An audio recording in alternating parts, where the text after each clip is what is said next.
बोलिए प्रेम से श्री सद्गुरु महाराज की जय।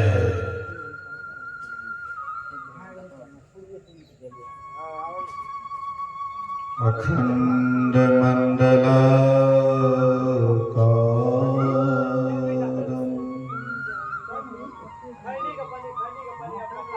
व्याप्तं येन चराचरम् तत्पदं दर्शितं येन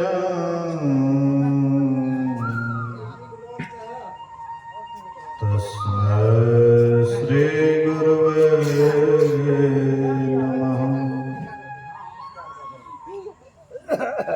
धन्य धन्य सद्गुरु सुखदा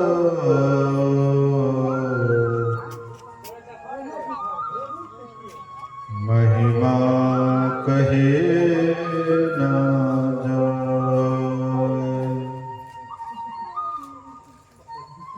जो कुछ कहो तुम्हारी कृपा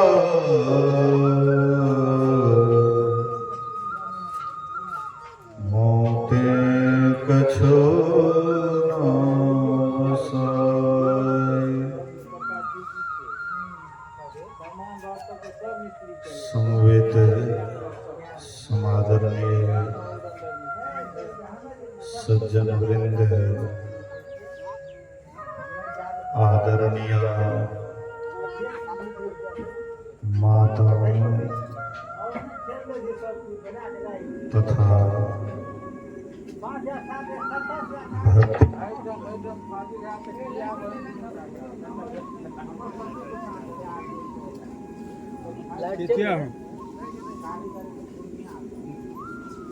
जोर लगावा एक बेर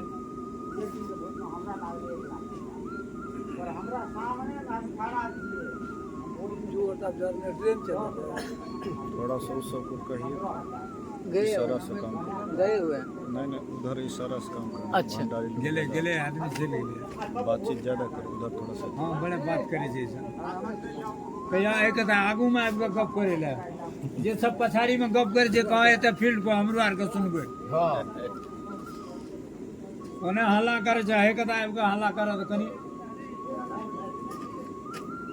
नाश्ता खिलाए डटा डटा तोरा आर के अंदर बोलिए श्री सद्गुरु महाराज की। नहीं लिया था चलो अब दियो ना जीरा लिया ना। क्या बोल रहा था पीछे से?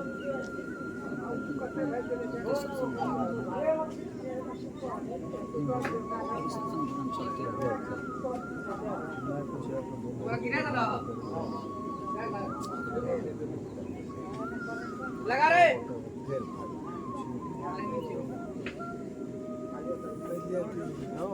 नौकरी करे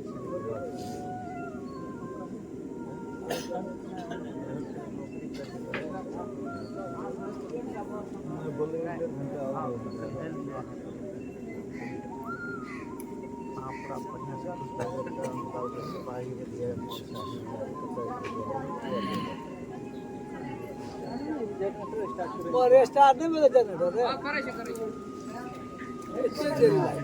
चार बजे ता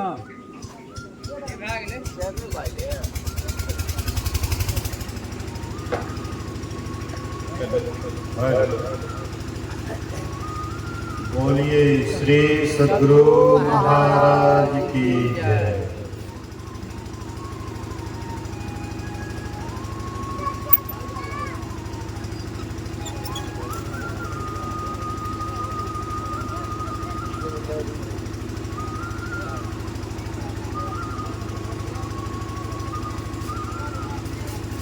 श्री सद्गुरु महाराज की जय।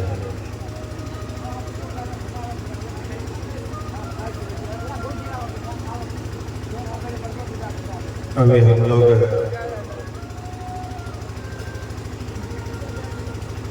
श्रद्धेय स्वर्गीय गोवर्धन यादव की धर्म पत्नी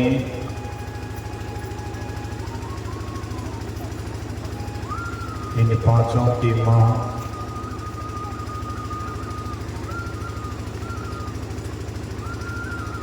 पांच भाई पांडव में से किसी किसी का नाम तो पांडव में से रख दिया, किसी किसी का रखने में शायद भूल हो गई। सरयुग यादव, अर्जुन यादव, भीम यादव, नकुल यादव, सतीश यादव, नाम रखने में थोड़ा सा मिस हो गया। युधिष्ठिर, भीम, अर्जुन, नकुल, सहदेव होना चाहिए, जैसे पांचों भाई पांडव था। खैर, बड़ा सुंदर विचार है पांचों भाई का अपनी मां के प्रति। इनकी मां की इच्छा हुई कि मुझे सत्संग सुनना है, सत्संग कराओ। ऐसे सबके अंदर ये सब इच्छा नहीं होती है। बहुत लोग बहुत इच्छा प्रकट करते हैं, संसार की इच्छा, धन संपत्ति की इच्छा, बेटा बेटी की इच्छा, मकान दुकान की इच्छा, लेकिन इनकी मां और कुछ नहीं मांग करके सत्संग मांगती है। गोस्वामी तुलसीदास जी महाराज राम के अनन्य भक्त थे, सब आदमी जानते हैं। राम के अनन्य भक्त थे गोस्वामी तुलसीदास। एक बार भगवान श्री राम बड़े प्रसन्न होकर के कहते हैं गोस्वामी तुलसीदास से कि हमसे कुछ वरदान मांग दो। आज तुम जो मांग लोगे मैं वह देने के लिए तैयार हूं, जो कुछ मांगो। धन संपत्ति, हाँ, सोना चांदी, हीरे जवाहरात, राजपाट, जो मांग लो मैं तुम्हें आज देने के लिए तैयार हूं। तुम्हारे भक्ति भाव से मैं खुश हूं, प्रसन्न हूं, वरदान मांगो। गोस्वामी तुलसीदास जी बेटा बेटी का वरदान नहीं मांगे। कबीर साहब कहते हैं, ऐसी दीवानी दुनिया भक्ति भाव नहीं बुझे जी, कोई आवे तो बेटा मांगे यही गुसाई दीजिए जी, कोई आवे तो दौलत मांगे भेंट रुपया लीजिए जी, कोई करावे ब्याह सगाई सुनत गुसाई रीझे जी, सांचे का कोई गाहक नाही झूठे जगत पतीजे जी, आ कहे कबीर सुनो भाई साधो अंधों को क्या कीजिए जी। कहते इसको अंधा कहा है जो सांसारिक इच्छा रख करके परमात्मा से या संत सदगुरु से संसार की इच्छा जताते हैं। सांसारिक इच्छा जो करते हैं उसको अंधा कहा है। तो गोस्वामी जी से भी पूछते हैं कि क्या चाहिए आपको, जो मांगिएगा वही आज मैं देने के लिए तैयार हूं।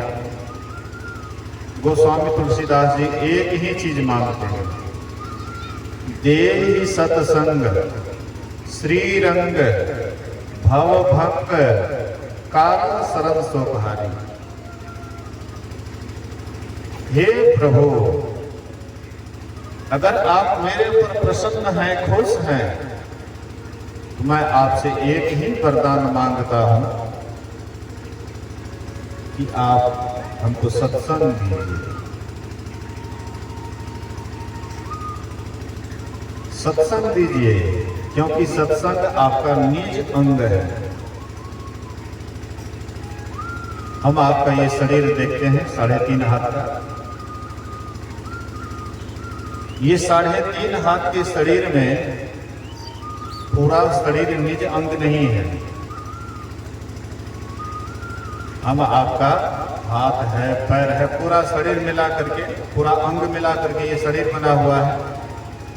लेकिन शरीर में अगर आपको पूछे कि निज अंग क्या है शरीर में, आप क्या कहिए? निज अंग, अपना अंग सबसे ज्यादा जिससे आपको लगा है, जिसके बिना आपका जीवन सब बेकार हो जाता है, वह निज अंग हम लोगों का ये सिर है। यही सिर के बदौलत पूरा दुनिया का काम होता है।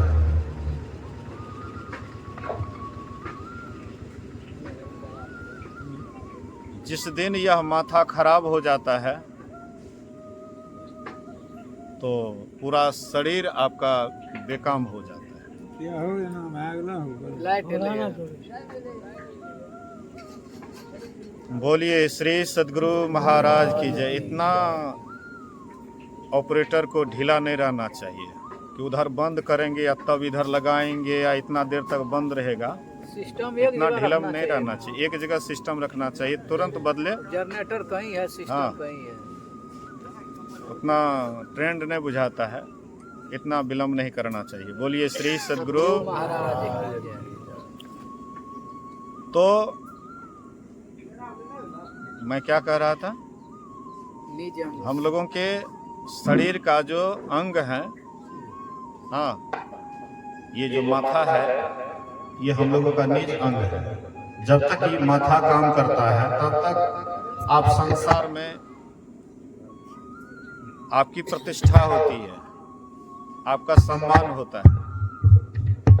लेकिन जैसे ये सिर खराब हो जाए, हाँ, सिर काम नहीं करे, बढ़िया से लगाने। कितनों समझदार आदमी हैं, अगर आपका माथा खराब हो जाएगा तो लोग कोई आपका सम्मान नहीं करेंगे। कोई बाबा भी क्यों नहीं है, बाबा भी क्यों नहीं है, लोग हाँ उसका जय जयकार करते हैं।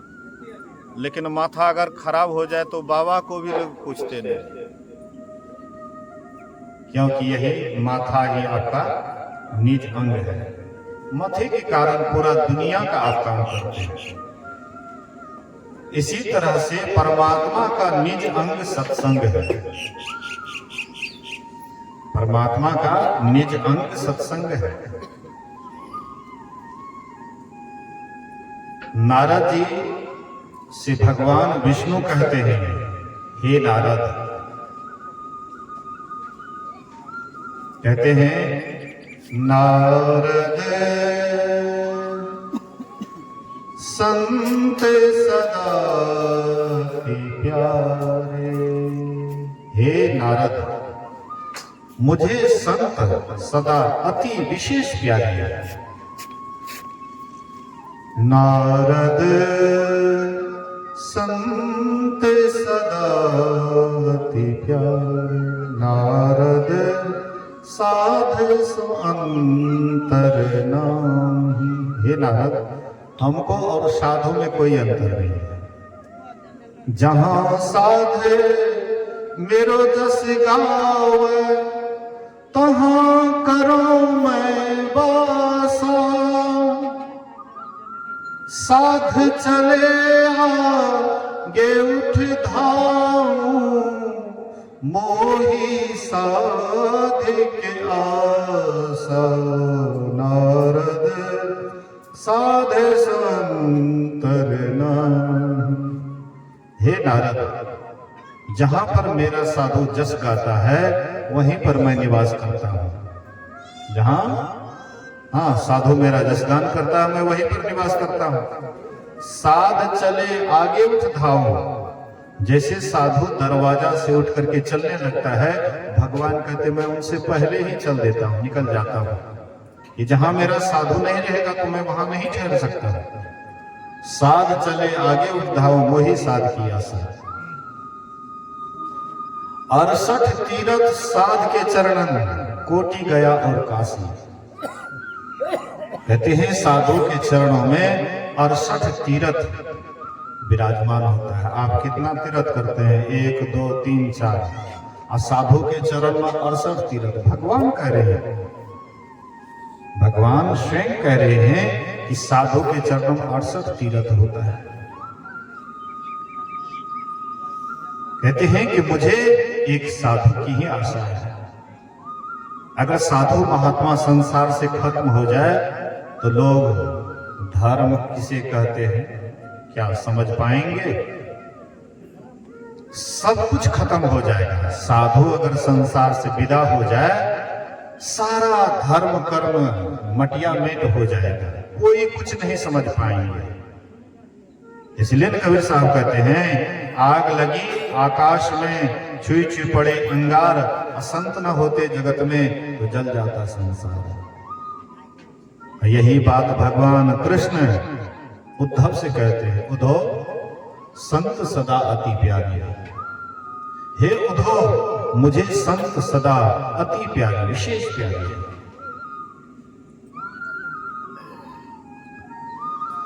कहने का मतलब है, आशय है कि सत्संग सबसे बढ़ करके है। सत्संग रूपी यज्ञ है, सब यज्ञों में बड़ा है।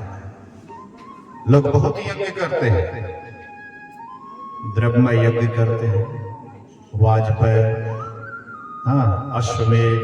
पहले पुराने जमाने में राजा महाराजा, हाँ, बहुत यज्ञ करते थे। वाजपेय यज्ञ करते थे, अश्वमेध यज्ञ करते थे, और कई तरह का यज्ञ करते थे। लेकिन भगवान कृष्ण कहते हैं कि सभी यज्ञों से बढ़कर के ज्ञानमय यज्ञ है। ज्ञान से ही मोक्ष मिलता है, ज्ञान से ही मुक्ति मिलती है, और वह ज्ञान होता है सत्संग से। बिना सत्संग के ज्ञान हो सकता है? बिना सत्संग के हम आप ज्ञान नहीं प्राप्त कर सकते हैं। सत्संग ही ज्ञान का खजाना है। जैसे हम लोग खेत से फसल बो करके उसे कई गुना उपजा करते हैं, इसी तरह से साधु महात्मा के संग में जाकर के सत्संग करके बहुत ज्ञान की उपलब्धि कर लेते हैं। अंत में मोक्ष भी यही ज्ञान से मिलता है। इसलिए इनकी माँ जो सत्संग की मांग की है कि हमको सत्संग करा दो, ये बहुत बड़ा मांग है। सब मांग से बढ़कर के है। इस मांग से बढ़कर के और दुनिया में और कोई मांग नहीं है। ये सब इसी मांग में सब मांग समा जाता है। जिसको सत्संग मिल जाता है उनको सब कुछ मिल जाता है, और जिसको सत्संग नहीं मिलता है उसको सब कुछ मिल करके भी सब उसका छूट जाता है, कुछ भी नहीं मिलता है। इसलिए ये सबसे उत्तम काम है, सबसे अच्छा काम है। अभी हम लोग श्रवण कर रहे थे, लक्ष्मण और गोहनेशाद संवाद। गोहनेशाद और लक्ष्मण जी के संवाद को सुन रहे थे। रामायण जी से पाठ हुआ। राम जी, हाँ, भगवान श्री राम और जगत जननी मां सीते दोनों रात के समय में पत्ते के बिछोने पर सोए हुए। यह देख करके गोहनेशाद को बड़ा विषाद हुआ। विषाद किसको होता है? जिससे जिसको लगाव होता है, प्रेम होता है। आपसे कोई जुड़ा हुआ है, आपसे किसी को प्रेम है, और आपके ऊपर कोई संकट आ जाए उसको बहुत दुख होता है। गोस्वामी तुलसीदास जी महाराज कहते हैं, निज दुख गिरि सम रज करी जाने, मित्र के दुख रज मेरु से। जो अपने दुख को पहाड़ के समान दुख है तो उसको धूल के समान समझता है, और मित्र के पास दुख अगर धूल के समान है उसको पहाड़ के समान समझता है। तो वही मित्रता के अधिकारी है। तो जिनसे जिनको मित्रता होती है उनको अगर कष्ट होता है, दुख होता है, तो उस मित्र को बहुत दुख होता है। तो राम, भगवान श्री राम के मित्र कौन थे? गोहनेशाद। भगवान कृष्ण के मित्र कौन थे? सुदामा। ये तो जाति के ब्राह्मण थे, सुदामा जाति के ब्राह्मण थे। लेकिन ये गोहनेशाद जाति के ब्राह्मण नहीं थे। निषाद, हाँ, नाव चलाने वाला, केवट जाति के वे नीचे थे, हाँ निम्न जाति के थे, और वे तो ब्राह्मण थे, उच्च जाति के थे, लेकिन ये निम्न जाति के थे। लेकिन भगवान श्री राम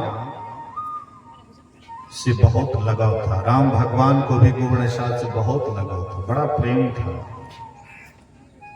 मित्रता में जाति पाति नहीं होती है।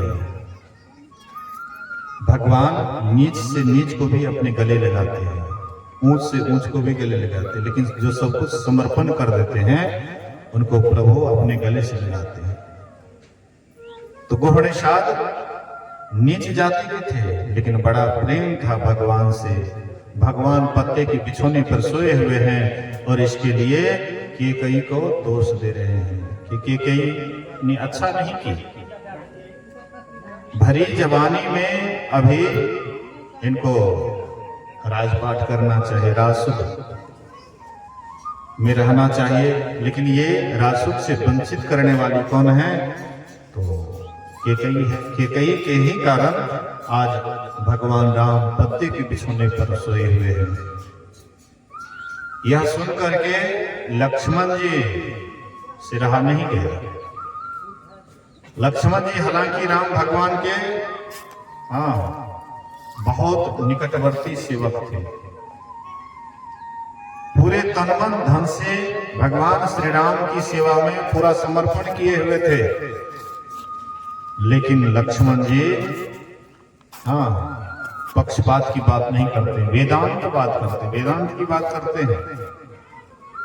लक्ष्मण जी कहते हैं कि देखो भाई, कोई किसी को सुख दुख नहीं देता है, सबको अपने ही कर्मों का फल भोगना पड़ता है। आज राम जी जो पत्ते के बिछोने पर सोए हुए हैं, जंगल जंगल भटक रहे हैं, ये कैकेयी तो एक माध्यम है, लेकिन कर्म किया हुआ राम का ही है। राम से ही ऐसा कर्म हुआ है जिसके कारण ये वन वन भटक रहे हैं, पत्ते के बिछोने पर सोए हुए हैं। राम भगवान ऐसा कौन सा कर्म किए जिस कर्म के कारण आज वन वन भटक रहे हैं? तो श्री रामचरितमानस को पढ़िएगा। एक बार नारद जी गए घूमते घूमते बद्री नारायण, जहां पर नर नारायण तपस्या किए हुए थे, वहां गए। वहां के वातावरण को देख करके, बड़ा ही रमणीक वातावरण, शुद्ध वातावरण, शांत वातावरण।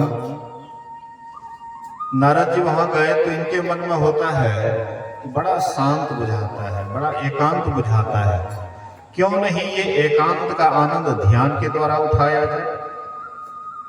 जो जैसा व्यक्ति होता है एकांत का लाभ वो इसी तरह से लेता है। कामी व्यक्ति काम में रमन करता है, ध्यानी व्यक्ति, योगी व्यक्ति योग में रमन करता है। तो सोचा कि क्यों नहीं थोड़ा सा ध्यान कर ले, एकांत का लाभ ले ले। नारद जी जब बैठे ध्यान करने के लिए तो मन इसका बहुत लगने लगा, अंतर्मुखी हो गया। अब बैठे तो कई दिन तक बैठे रह गए, ध्यानस्थ रह गए।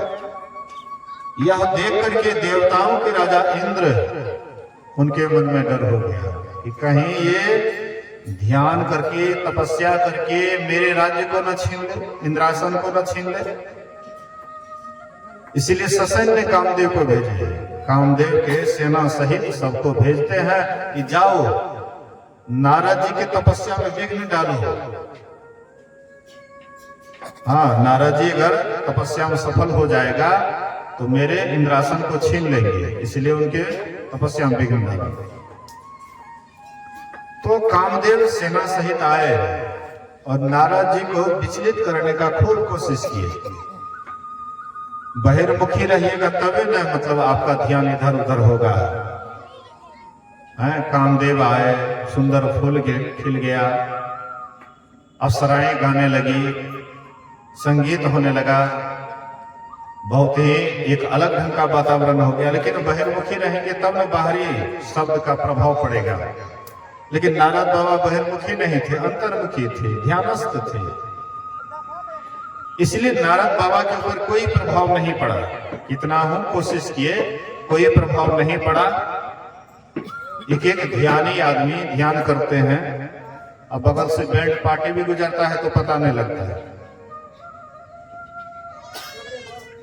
गुरु महाराज जी के एक सेवक थे पूज्य राम लगन बाबा, बड़े मुंह लगवा सेवक पूज्य राम लगन बाबा। ये जाति से बनिया थे, घोड़ा रखे हुए थे और घोड़ा का घास काटने के लिए जाते थे बाहर। आज मनवा हो जाता था कि चलो ध्यान कर लेते हैं, घास काटते काटते कचिया पसनी को छोड़ देते थे और बैठ जाते थे ध्यान में बैठ जाते थे तो अगल बगल होकर के कौन गया कोई मालूम नहीं, मतलब पूरी अंतर्मुखी। कितना हूं हल्ला गुल्ला करते हुए जाते थे, कोई पता नहीं लगता था। ऐसे होते हैं अंतर्मुखी होने के बाद कोई पता नहीं लगता है। ये तो ऊपर दर्जे की बात है, लेकिन जो मानस जप में, मानस ध्यान में भी डूब जाते हैं उनको भी पता नहीं लगता है। आप लोग अगर रामचरितमानस को पढ़े होंगे तो उसमें प्रसंग है, अगस्त ऋषि की तरफ सुतिक्ष मुनि के आश्रम की तरफ भगवान राम आ रहे थे। तो सुतिक्ष मुनि चले भगवान राम को आदारने के लिए कि राम भगवान आ रहे हैं तो उसको आदारना चाहिए। बड़े लोग जब आते हैं तो हम लोग उसका न करते हैं आगवानी। बाबा लोग आते हैं, अधिवेशन वगैरह होता है, आगवानी करते हैं, आदर करते हैं। तो वैसे ही आगवानी के लिए ढोल पिपी लेकर के तो नहीं गए, लेकिन अकेले गए। कम से कम राम जी आ रहे हैं तो कुछ आगवानी करनी चाहिए। सुतिक्ष मुनि चले अगवानी करने के लिए, लेकिन रास्ते में उसका मन अंतर्मुखी हो गया, ध्यान करने का बहुत मन करने लगा। तो अगवानी वाला बात भूल गए और बैठ गए ध्यान करने के लिए। ध्यान करने के लिए बैठे, इतना अंतर्मुखी हो गए कि राम भगवान आए उनके सामने में और पूरा हल्ला कर रहे हैं, हे सुतिक्ष मुनि, अरे जिसका तुम अगवानी के लिए आ रहा था मैं आ गया, आंख खोलो। कितनों भगवान राम जगाने को कोशिश किया, हल्ला गुल्ला किए, कोई प्रभाव नहीं पड़ा। तो राम भगवान क्या किए, तो ध्येय रूप को बदल दिए। 2 हाथ वाला राम का ध्यान करते थे, 4 हाथ वाला हो गए। इसका मन अकुला गया कि हम तो 2 हाथ वाले भगवान का ध्यान करें, 4 हाथ वाला भगवान कहां से आ गया। अकुला गए, आंख खोले तो देखते हैं राम भगवान सामने में है। और सोचिए कि मानस ध्यान में भी कोई डूब जाता है तो कितना हल्ला कीजिए, कोई पता नहीं लगता है। ऐसे ही नारद बाबा भी ध्यान में डूब गए। कितना हूं कामदेव कोशिश किए इनको हिलाने का, लेकिन हिले नहीं। अंत में वे थक करके वृक्ष के ओट में छिप जाते हैं। और नारद बाबा का जब ध्यान टूटा तो कामदेव जा करके चरण पर गिरते हैं, कहते बाबा क्षमा कर दीजिए। तो बोले कौन जी का क्षमा जी? बोले कि आप जब ध्यान कर रहे थे तो हम आपके ध्यान को तोड़ने का काफी कोशिश की, इसीलिए क्षमा कर दीजिए। हम आपके ध्यान में कहीं कोई बाधा भूल से डाले हैं तो क्षमा कर दीजिए। बोले कि क्या, हम ध्यान में बैठे थे, तुम कोशिश किया लेकिन हमारा ध्यान नहीं टूटा। देखिए जब ध्यान में थे तब उसके मन में कोई विकार नहीं था, लेकिन ध्यान जब टूट गया, बहिर्मुखी मन हो गया, तब जब बड़ाई सुने तो उससे उसका मन मन में आ गया कि हम तो अब बड़का ध्यानी हो गए। अब तो कामदेव का भी मेरे ऊपर प्रभाव नहीं पड़ा, अब हम कामदेव विजयी हो गए, कामदेव को जीत लिए।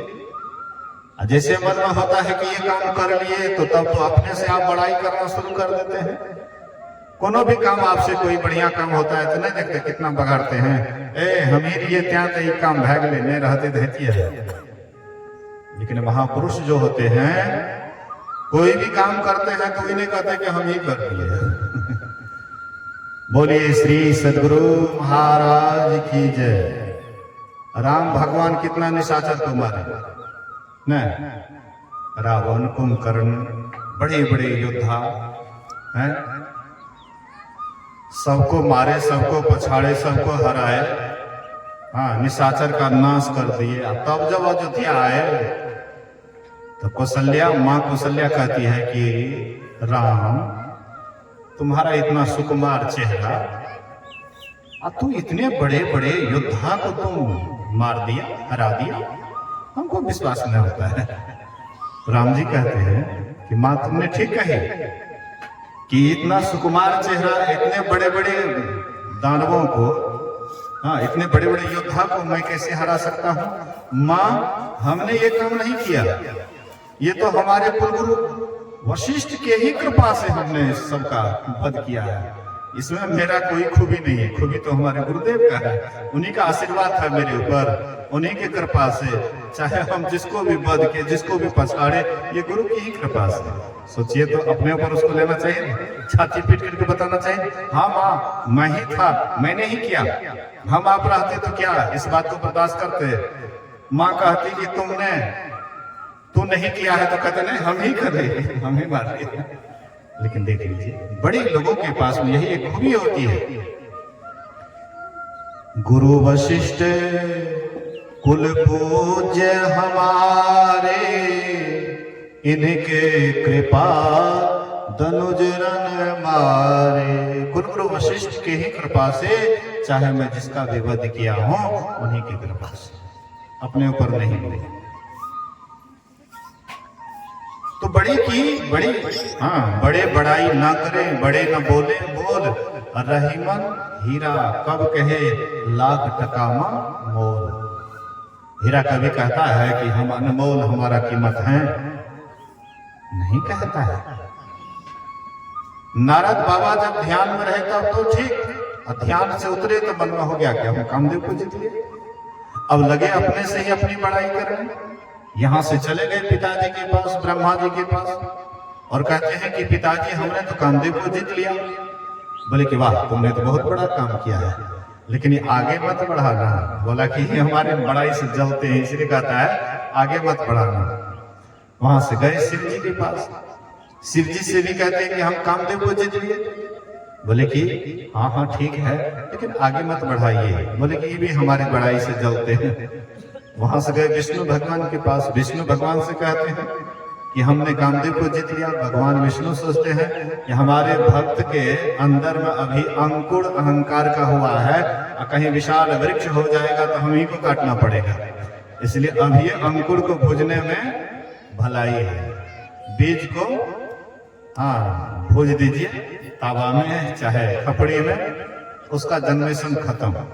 भगवान ने सोचा कि अभी अंकुर हुआ है, अभी इसको साफ करने में ठीक रहेगा। भगवान और उसकी बड़ाई कर देते, वाह नारद जी आपके लिए कौन बड़का बात है कामदेव को जीतना। अरे आप तो ऋषि हैं, देवर्षि हैं, तीनों लोक में विचरण करने वाले हैं, इस साधारण कामदेव आपके सामने में आपका क्या बिगाड़ सकता है। अब तो नारद बाबा एकदम फूल करके कुप्पा हो गए। तो भगवान सोचे इसका हवा भी निकालना चाहिए, ये जो फूल करके कुप्पा हो गया है तो हवा भी निकालना चाहिए। तो भगवान एक राज्य का निर्माण किए,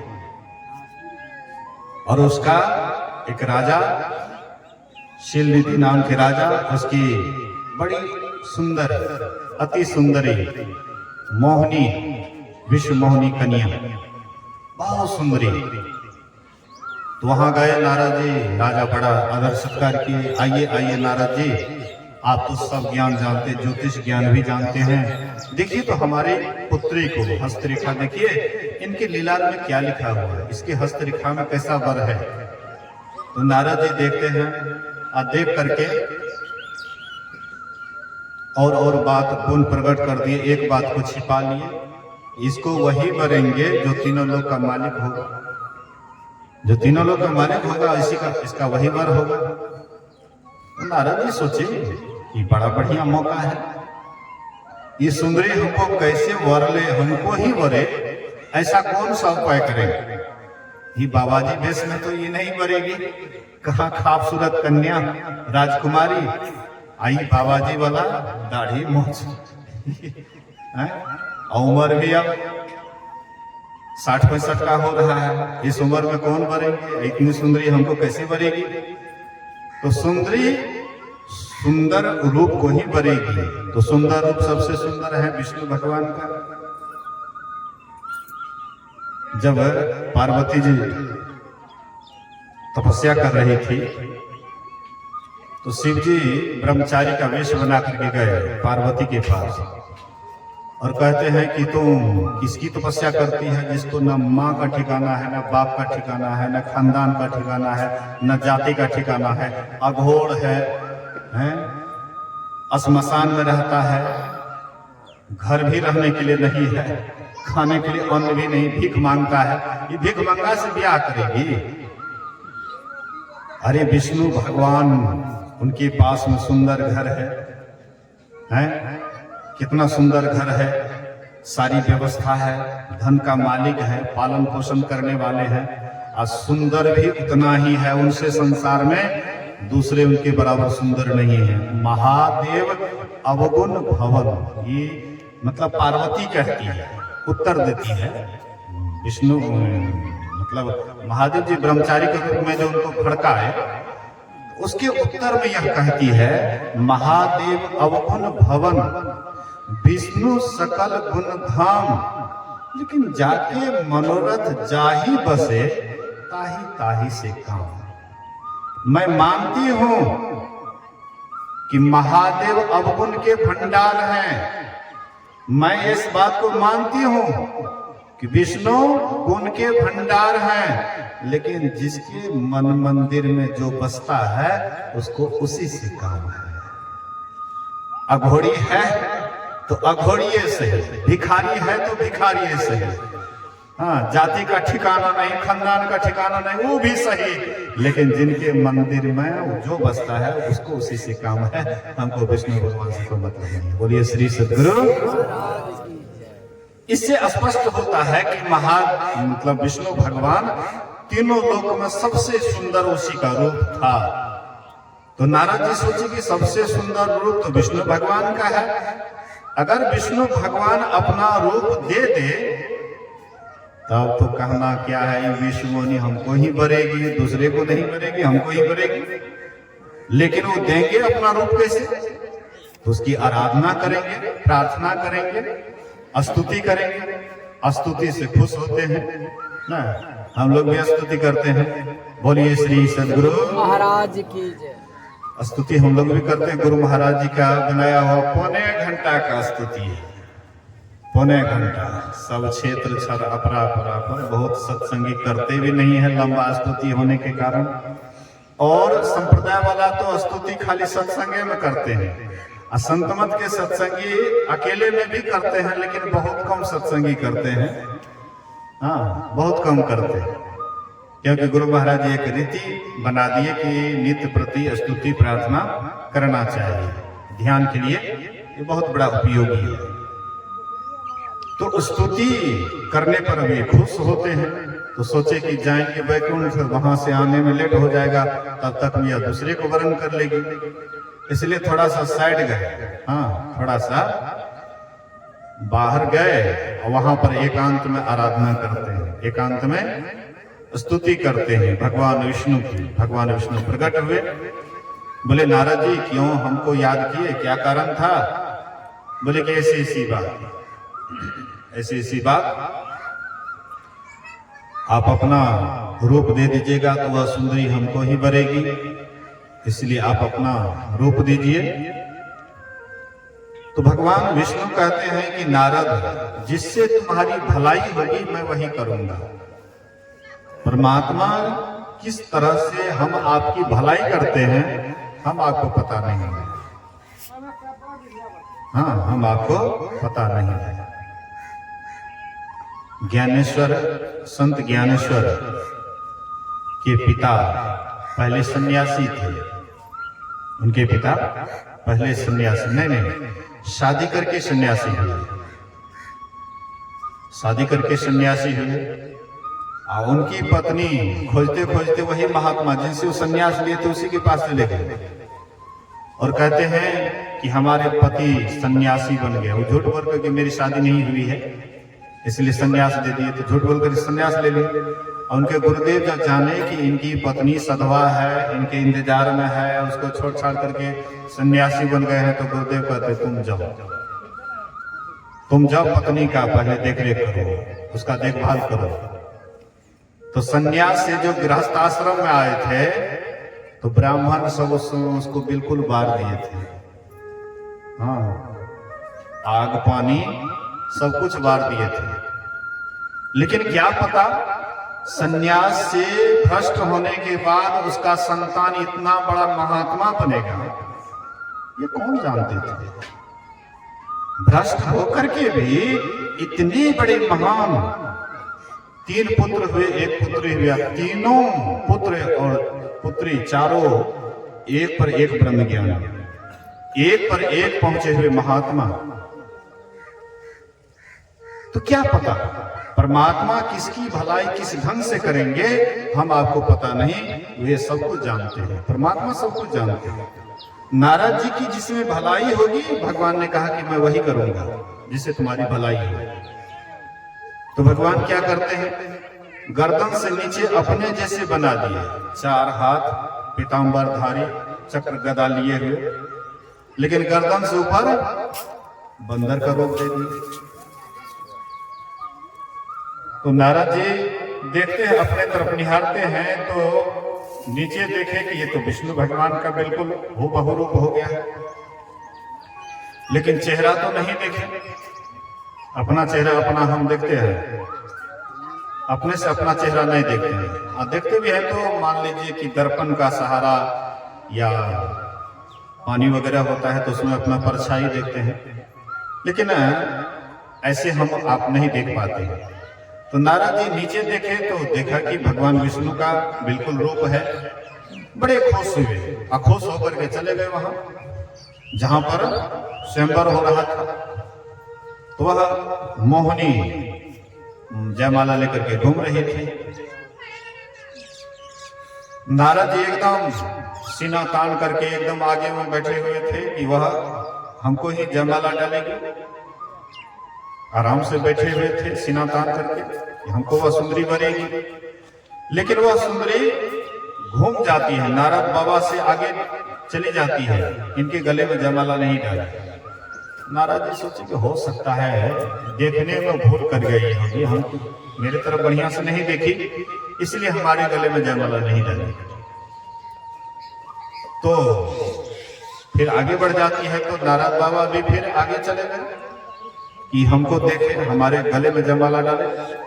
इस तरह से घूमते घूमते घूमते घूमते, लेकिन वह सुंदरी इनको जयमाला नहीं दे करके उसी सभा में विष्णु भगवान राजा का वेश बना करके उसी सभा में बैठे हुए थे।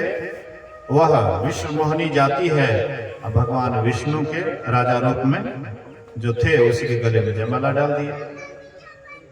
वहां पर शिव के 2 गण बैठे हुए थे, वो सब लीला देख रहे थे कि नारद जी का चेहरा कितना है, कैसे है। बोले कि नारद जी बड़ा सुंदर आपका चेहरा है, थोड़ा सा जाइए ना पानी में अपना परछाई तो देखिए, सुंदर रूप निहारिए तो सही। ठहाका मार करके हंस भी रहे थे, उसके लिए मतलब हाँ इधर से उधर जो उठ करके जाते थे ये सब देख करके हंसते भी थे। तो नारद जी गए जाकर के पानी में अपना परछाई देखते हैं तो बीच सभा में जो उसकी हंसी उड़ाते थे वो दोनों मिल करके पहले उनको शाप दिए कि जैसे तुम सभा में मेरी हंसी उड़ाई, मैं तुम्हें शाप देता हूं कि तुम दोनों राक्षस हो जाओ। फिर वहां से चलते हैं तो विष्णु भगवान, लक्ष्मी मैया और वह विष्णुवाणी भी विमान पर बैठ करके बैकुंठ के तरफ जा रहे थे। रास्ते में नारद बाबा से भेंट हो गए। नारद बाबा का हाँ मिजाज तो पूरा चढ़ गया है, ये ठगवा भेष बदल करके हमको ठग लिया। तीनों लोग का मालिक हो गया है, जो मन होता वही करता है। अगर मैं नहीं दंड दूं तो मेरा नाम नारद नहीं। छलिया जो मन होता वही करता है। कोई इसको मजा नहीं चखाया होगा। अगर मैं मजा नहीं चखाऊं तो मेरा नाम नारद नहीं। इसलिए कहते हैं कि तुमने जिस तरह से हमें स्त्री के वियोग में तड़पाया है, इसी तरह से तुम भी तड़पोगे स्त्री के वियोग में। भगवान स्वीकार कर लो। जिस तरह से तुम राजा का रूप धारण करके, नर राजा का रूप धारण करके इसको तुमने वर्ण किया, इसीलिए तुमको राजा, नर राजा के रूप में जाना पड़ेगा, नर के रूप में, राजा के रूप में जाना पड़ेगा पृथ्वी पर। मैं दूसरा शाप देता हूं। तीसरा शाप दिए कि तुमने हमारा मुंह बंदर का बनाया, इसीलिए तुम्हारा मदद, तुम जब स्त्री के वियोग में वन वन भटकोगे तो तुम्हारा सहयोग देने के लिए यही बंदर ही तुम्हारा सहयोग करेगा, मदद करेगा। भगवान ये तीनों शाप को स्वीकार कर लेते हैं और उसके बाद उनके अंदर जो स्त्री के प्रति मोह था, कामनी की तरफ जो उसका प्रबल इच्छा था, भगवान उसको मोह को खींच लिए। और जैसे मोह को खींचे तो नारद जी होश में आ गए। और तब नारद जी पछताने लगे कि हमने भगवान को क्या क्या नहीं कह दिया, बड़ी गलती हो गई। भगवान के चरण पर गिरते हैं, कहते प्रभु मुझसे बड़ी गलती हो गई, आप मुझे क्षमा कर दीजिए, ऐसा मुझे नहीं करना चाहिए। आप मेरे भगवान हैं, मैं आपका भक्त हूं, लेकिन भगवान के साथ इस तरह से नहीं करना चाहिए, आपको शाप नहीं देना चाहिए, इसलिए मेरी शाप को आप लौटा दीजिए। भगवान विष्णु कहते हैं कि मेरी प्रेरित की हुई माया के द्वारा ही तुमने ऐसा किया है, ये मेरी इच्छा थी, मेरी इच्छा के ही अनुसार तुमने ये किया है, इसलिए मैं पृथ्वी पर जाऊंगा, नर राजा के रूप में जाऊंगा, और सहयोग मेरा बंदर लोग होंगे, मैं भी स्त्री के वियोग में लीला करूंगा, लीला ही सही, लेकिन मैं लीला करूंगा। मतलब कर्म का फल, राम भगवान से भी जो कर्म होता है उसका परिणाम राम को भी भोगना पड़ता है। सीता जी से जो कर्म हुआ था सीता जी को भी भोगना पड़ा, लक्ष्मण से जो कर्म हुआ था उसको लक्ष्मण को भी भोगना पड़ा। मतलब जो जैसा कर्म करता है, चाहे राम भगवान ही क्यों नहीं हो, चाहे कृष्ण भगवान ही क्यों नहीं हो, चाहे भोले बाबा ही क्यों नहीं हो, चाहे संत महात्मा ही क्यों नहीं हो, कोई भी हो, लेकिन कर्म का फल सबको भोगना पड़ता है।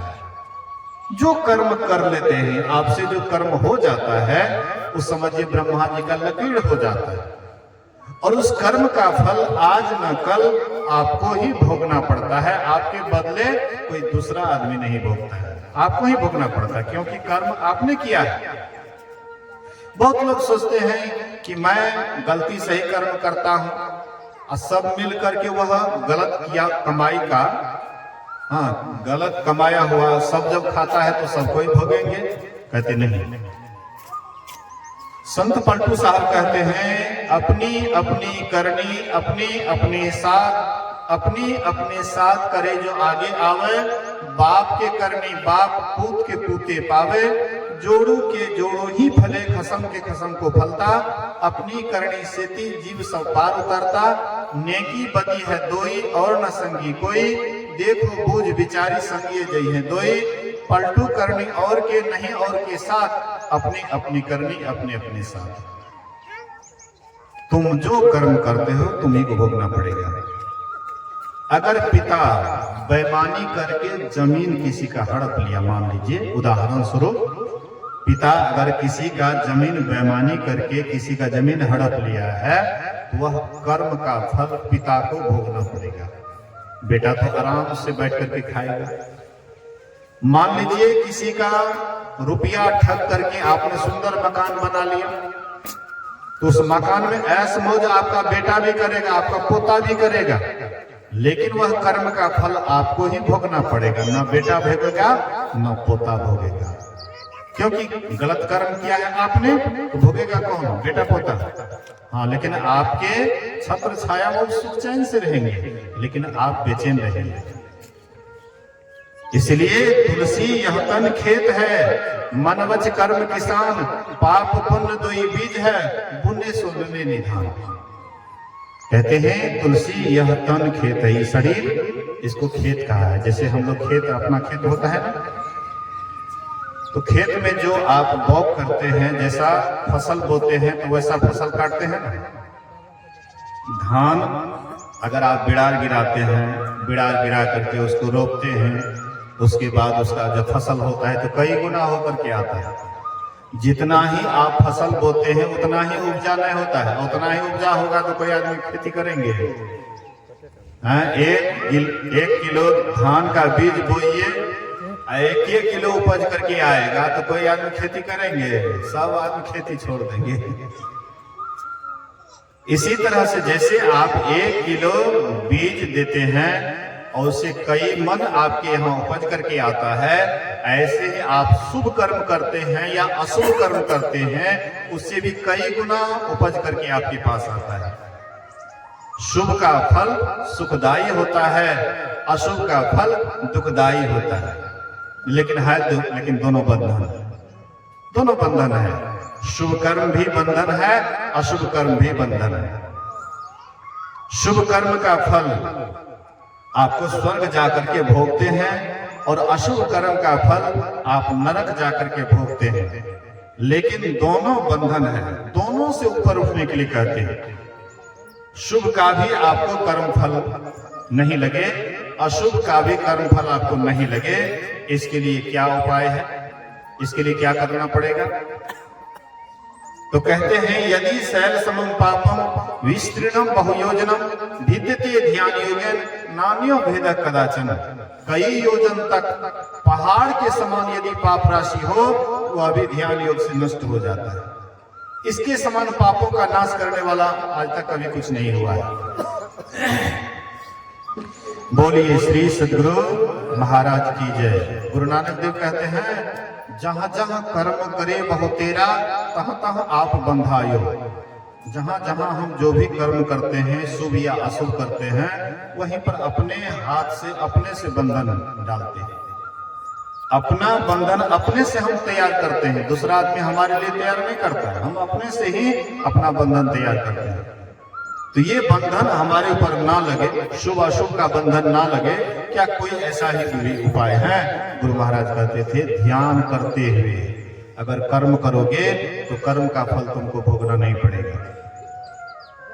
जैसे हम आप देखते हैं घी का लेप, किसी बर्तन में घी का लेप लग जाता है, कितना हो कोशिश कीजिए उसको छुड़ाने का, नहीं छूटेगा। लेकिन वही आग पर दे दीजिए, आग पर दे दीजिएगा तो बिल्कुल वह लेप खत्म हो जाएगा ना। इसी तरह से आपके भीतर में जब आप ध्यान करते हैं, साधना करते हैं, तो कितना हो कर्म फल का ढेर क्यों नहीं है, चाहे पाप हो या पुण्य हो, दोनों को जला खाक कर देंगे तुमको तार। गुरु महाराज कहते हैं यही मानुष देह समैया में अकरो परमेश्वर में प्यार, कर्म धर्म को जला खाक कर देंगे तुमको तार। कर्म को भी या धर्म को, कर्म धर्म से मतलब शुभ अशुभ दोनों को जला करके खाक कर देता है। लेकिन वह खाक कब होता है? जब आप ध्यान करते हैं। ध्यान से बहुत आदमी को डर लगता है कि ध्यान बड़ा मतलब कठिन काम है, बड़ा तपस्या करना पड़ेगा, बहुत नियम करना पड़ेगा। लेकिन ऐसी कोई बात नहीं है। ध्यान मतलब ख्याल। आप अपने ख्याल को कहाँ रखना चाहिए? अगर आप जहां पर गुरु बतलाए हैं वहां अगर अपने ख्याल को रखिएगा तो आपको कुछ भी नहीं करना पड़ेगा। न जोगी जोग से ध्यावे, न तपसी देह जरवावे, असहज में ध्यान से पावे, असुरत का खेल यही है। सुरत का खेल, जो सुरत के खेल को जान गया है कि सुरत को लगाना कहाँ है। राधा स्वामी साहब कहते हैं सुरत क्यों भूल गई, अब चेत चलो स्वामी पास। हे मनवा तुम सदा की संगी, त्यागो जगत की आस। हे इंद्रिन तुम भोग दीवानी, क्यों फंसो काल को फांस। जल्दी से अब मुख को मोड़ो, अंतर अजब विलास। जैसे बने तैसे करो कमाई, धर चरणन विश्वास। राधा स्वामी दीन दयाला, दई है अगम निवास। सूरत क्यों भूल रहे, अब चेत चलो स्वामी पास। हे सूरत, तुम कहां संसार में भूल गई है, अब स्वामी के पास चलो। स्वामी अर्थात परमात्मा ईश्वर, वह परमात्मा ख्याल से, सूरत से वह परमात्मा। इस सूरत किसको कहते हैं? मन उल्टे तो सूरत कहा गया। मन बहिर्मुखी है तो ये साधारण मन बना हुआ है, यही अंतर्मुखी हो जाता है ध्यान के द्वारा, तो यही सूरत बन जाता है और यही सूरत ही परमात्मा का दर्शन करती है। अभी जो है मन और चेतन दोनों साथ में मिला हुआ है, जैसे दूध में घी मिला हुआ होता है। जहां दूध रहेगा तो घी वहां पर रहेंगे ना। दूध के किधर कहां पर रखा हुआ है घी? कहीं एक कोना में छिपा हुआ है, दूध के इसी कोना में छिपा हुआ है। दूध के जर्रे जर्रे में घी रखा हुआ है, घी छिपा हुआ है।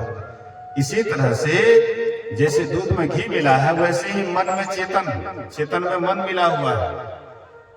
तो हम दूध को क्या करते हैं? घी को अलग करना पड़ता है, तो दूध को क्या करते हैं? मथानी पर दे करके मथते हैं, मथानी पर दे करके मथते हैं, तब आपका हाँ मतलब क्या कहते हैं उसको, मक्खन, मक्खन अलग हो जाता है और उसको आग में गर्म करते हैं तो वही घी हो जाता है। इसी तरह से मन और चेतन दोनों मिला हुआ है। जिन्हें दूध के मथन से निकसत है घी जतन के, अतिमि ध्यान के लगन से पार ब्रह्म ले निहारा।